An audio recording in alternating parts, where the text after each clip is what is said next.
This is Jarrod Horak for today'sracingdigest.com, and this is my today'sracingdigest.com Kentucky Derby report. And in this one, we're a week away from the Kentucky Derby now, Kentucky Derby 2017, a week away.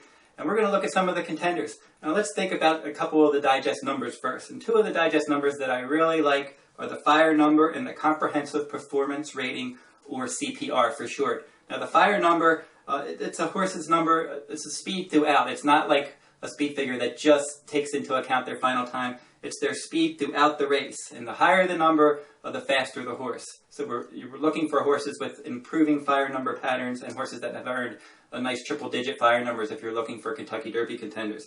Now the comprehensive performance rating, or CPR, that's based on pace, final time, and closing fraction. So it measures the speed of a horse early and late in a race. And horses that are able to stalk the pace and then finish well, they seem to have better numbers for the comprehensive performance rating as opposed to horses that are on the lead or horses that are coming from well off the lead. Now that CPR number has been specifically good in the Kentucky Derby recently. You have horses like the last few Kentucky Derby winners, Nyquist, American Pharoah, California Chrome. What do they all have in common? Those horses were able to be close throughout, horses with early pressing versatility, with the ability to stalk the pace and finish fast and get a jump on the late runners.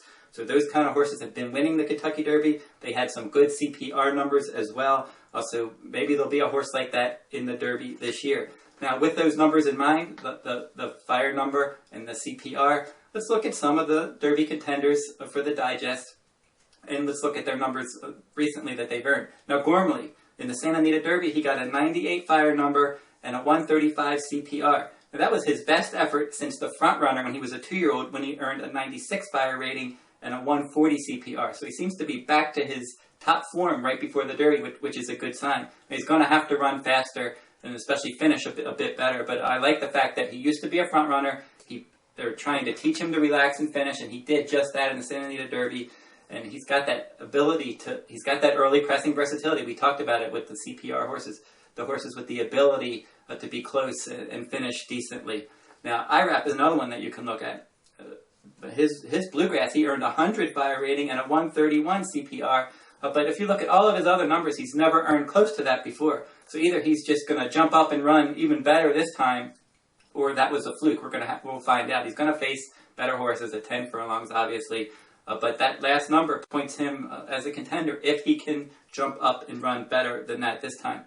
Let's go to the East Coast and we'll look at Battalion Runner from the Wood Memorial. Now last time out in the Wood Memorial, he got a 98 fire number with a 127 CPR.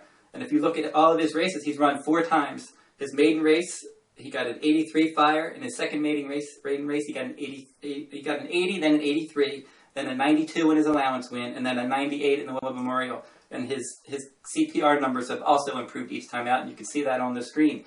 So Battalion Runner for Todd Pletcher is one that is certainly improving, but with only 4 lifetime starts, we just don't know if he has enough experience to run a big race in a race like the Kentucky Derby. And on the other end of the spectrum for trainer Todd Pletcher, you have Malagacy. Now this one in the Arkansas Derby, he got a 92 fire number with a 126 CPR, and that was a drop-off. That's not a good sign because that was a 9 furlong race, and it seems to be, if you look at his first 2 sprint numbers were really good, and then his Rebel number held up well at a mile in his 16th, but he seemed to be getting tired late there. And then the Arkansas Derby, he had a drop-off. So as the distances increase for Malagacy, his numbers are dropping, and now he's got to run 10 furlongs. So he could be one that looks like a miler, but as he gets to these longer races, he could be in a bit of trouble. Now, if you want to see all the numbers, all the fire ratings to CPRs, and some other ratings for today's Racing Digest Kentucky Derby contenders, check out the link on the screen now. You can go and you can check that link out, and you can download a free report from today's Racing Digest that will include fire numbers, CPR numbers, and other numbers for Kentucky Derby contenders. So this is a great free report, and you can certainly download that and enjoy that report with a week to go to Kentucky Derby 2017. Also, if you want that, you just want me to email you the link, I can do that as well. Email me at therunawayhorse2013@gmail.com. I will email the link to you, and we're going to throw it up on the screen one more time. So here's that link. You can check out that link if you want that free download report for today's Racing Digest Kentucky Derby 2017 Contenders. Now that will wrap up this video. I'll be back next week with a preview of Kentucky Derby 17 for today's Racing Digest.